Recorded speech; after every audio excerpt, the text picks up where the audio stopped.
சந்தனப்பு வாசம் வீசுதையா, அது சபரிக்கு அழைக்குது வாரோமையா.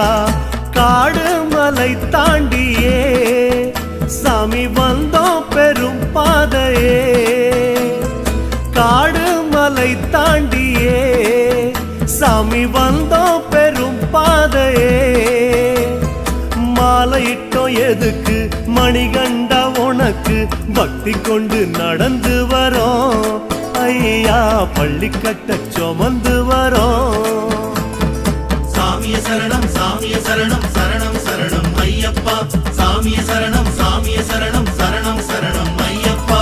சந்தனப்பு வாசம் வீசுதையா, அது சபரிக்கு அழைக்குது